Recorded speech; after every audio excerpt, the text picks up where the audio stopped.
He came home early that Wednesday, tired of board meetings and the usual rehearsed greetings that filled his days. Fernando Tavares had built an empire from the ground up, towers of glass, a name on foundations and checkbooks that opened doors.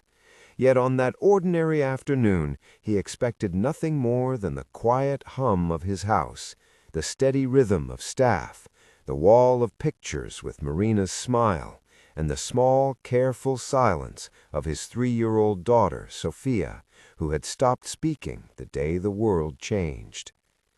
He pushed open the kitchen door, and the sound that hit him first was laughter, bright, unexpected, the kind of sound that shouldn't live in a room that had grown so used to hush. Then the smell, warm laundry, damp cotton, the faint floral of soap. He crossed the tile and stopped short in the doorway of the service area, as if the air itself had turned to glass.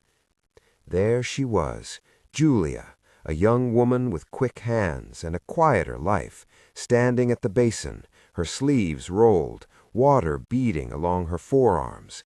On her shoulders, perched like a small, precious passenger, was Sophia.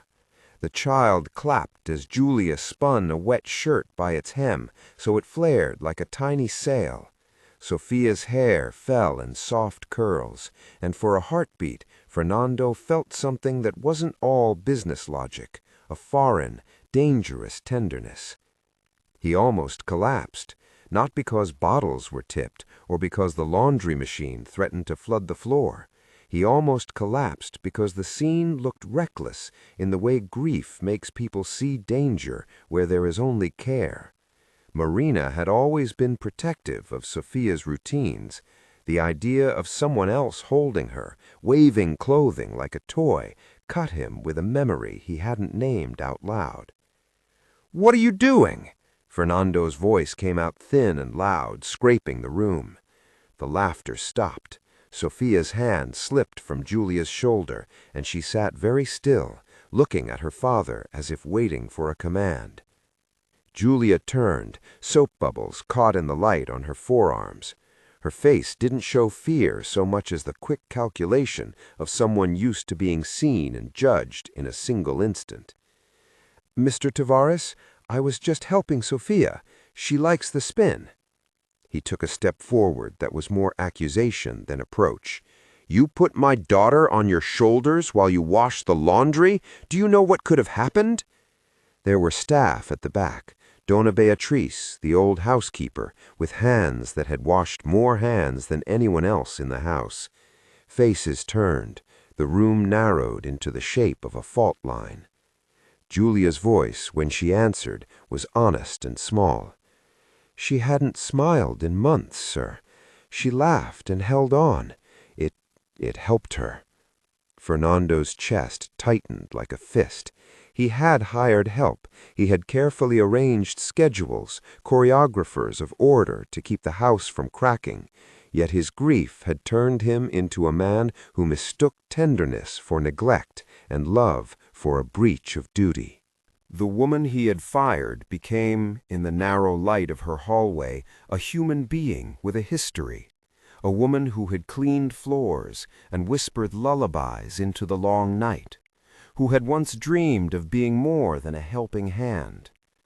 "Mr. Tavares." There was politeness in her voice, not deference. "Come in."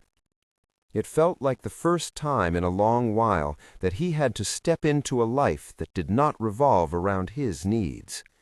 The apartment smelled of stew and soap and something faintly sweet he could not place, the smell of perseverance.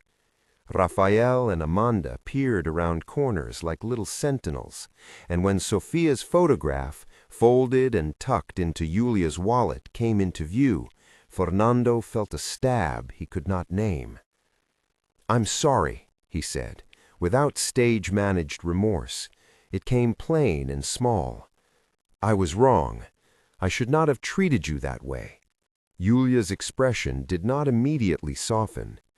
She had watched a man make himself feel righteous by making someone else small. That kind of scar is not erased with a single apology. You embarrassed me in front of everyone. You tossed my life like a coat. Why should I come back?" Fernando swallowed. The walls of steel and contract he knew how to build for a company had no place here. This was not negotiation over a project. It was between a father who had failed and a woman whose labor had been reduced to a lesson for him. "I don't expect it to be easy," he said, "but Sophia needs you. I need to make this right." They talked until the light thinned. Yulia made conditions that were precise and not unreasonable. Respect in the workplace, payment that recognized her work as care and not charity, a chance to study, a scholarship or support for a pedagogy program she'd started but never finished, and schooling for Rafael and Amanda so they could step into futures that didn't revolve around cleaning other people's houses. She wanted agency. She refused to accept help that humiliated. She wanted partnership, not forgiveness on a plate. Fernando, for the first time in months, was chastened by a simple equation. Privilege without respect is just loneliness giving orders.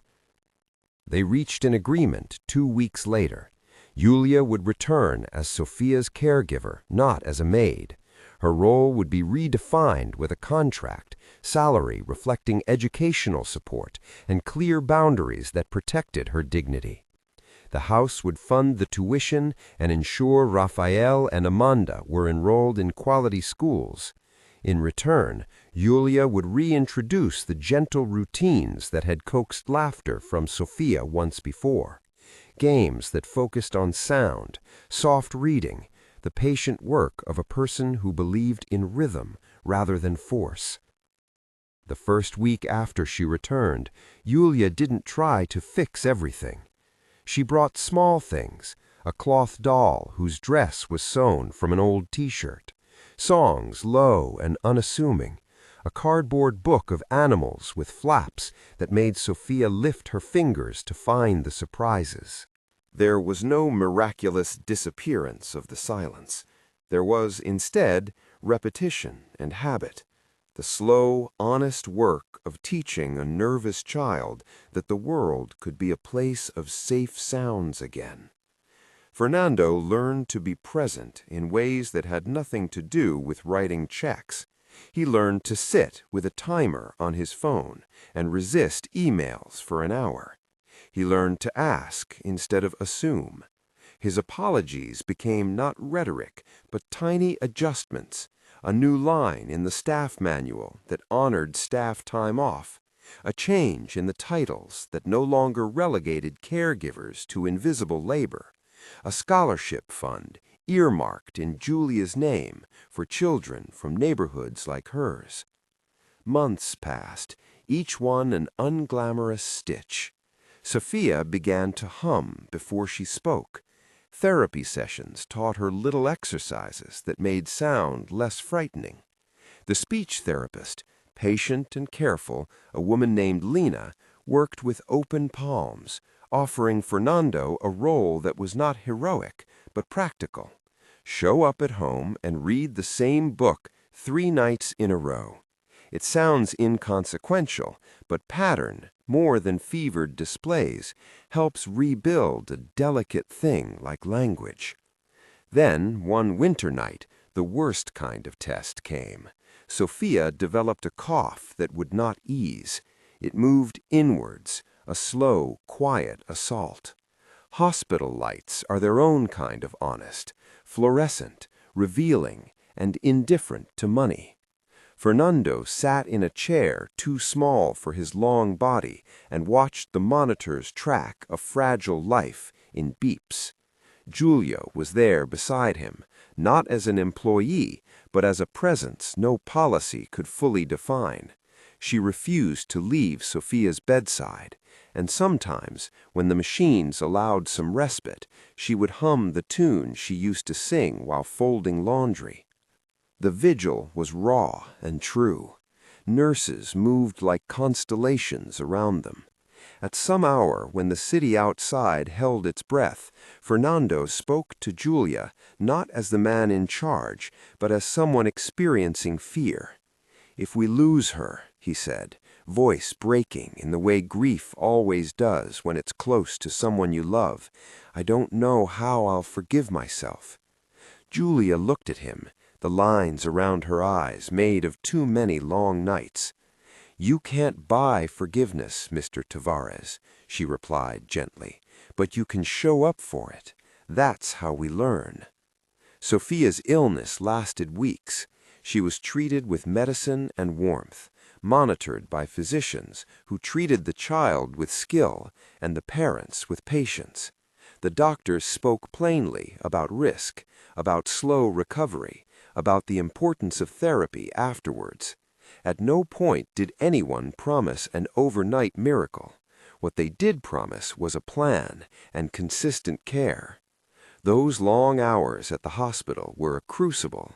Fernando learned the kind of humility that is not theatrical, a humility that shows up at 3 in the morning with 2 cups of burnt coffee and no expectation of praise. Julia taught him how to hold Sophia's hand when it trembled, and how to read the small signs of improvement that a man used to quarterly reports might have missed: a relaxed jaw while asleep, an eating of yogurt without fear. One night, when the ward was quieter, Fernando stood in the corridor where the air smelled of antiseptic and orange juice. He thought of Marina. He still thought of her, every day, and for the first time the thought did not come wrapped in accusation. Loving again, he realized slowly, did not erase the person he had lost. Honoring Marina's memory did coexist with the possibility of new forms of love. The pain of that realization was not betrayal, but a strange kind of blessing, the recognition that the heart is capable of holding more than one name at once. When Sophia's lungs finally cleared and the color returned to her cheeks, it was progressive, not miraculous. Therapy sessions multiplied. There were setbacks and the occasional tear, but there were also small luminous moments. Sophia saying "Mama" in a way that wasn't Marina's voice, but was hers. Sophia naming colors with a proud, uncertain cadence. Sophia crawling into someone's lap and staying for longer than a minute. The timeline of recovery was uneven and stubbornly human. Years moved forward like the steady hands of a clock. Julia enrolled in a pedagogy program and traveled to campus with books under her arm, taking night classes between shifts. Raphael and Amanda flourished in school. Raphael's math teacher praised his patience. Amanda's art teacher pinned her drawings to the board. Fernando moved from being a man who wrote checks to one who attended parent meetings, helped design curricula for an after-school program, and learned to defer to experts who knew deeply about children. They set up a small foundation together, not as a publicity project, but as a means to lift people into sustained opportunity. It wasn't an image, it was operational. Scholarships, mentorship programs, a community center that offered training for caregivers who wanted to pursue education. Julia insisted that the foundation carry a principle as practical as it was humane.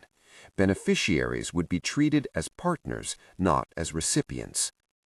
The house that had once echoed with a bitter silence grew into something else. A rose garden flourished in a corner Marina had once tended, now expanded with new varieties, some bred for endurance, others for scent. It became a quiet map of memory and renewal. Visitors would pause by the roses and see, written on a small plaque, the dates that mattered. The past lived alongside the present like 2 pages bound together rather than torn. Over time, the relationship between Fernando and Julia shifted in ways that were slow and serious. It did not arrive like a scene in a melodrama. It was not swept into by rescue or sudden fortune. It was built. They talked about money and about power and about how neither could be an answer to the other's wounds. I confused fear with protection. I thought I was doing right by my daughter, The lesson I learned is how dangerous certainty can be when it is unlived by love. The only way to mend what we broke was to let someone show us how. Julia, in interviews for the Foundation's newsletter, always redirected praise. "I didn't do anything magical," she would say. "I sat with a child. I let her find sound on her own time. That's all any of us can do. The rest came because someone was willing to change the rules so that care was real work, recognized work."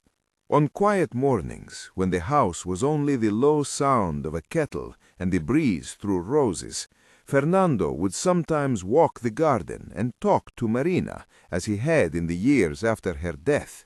Only now his conversation was different. He told her about Sophia's first-grown sentence, about Julia's thesis defense, about Rafael getting into a program for engineering.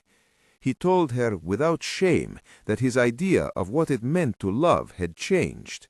It was not a fortress built around memory, but a vessel that could hold both past and future.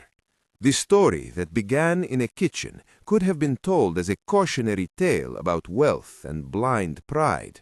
Instead, it became for them, and for many who came into the orbit of the Foundation, a lesson about repair. Pride had hurt them. Humility had been the remedy.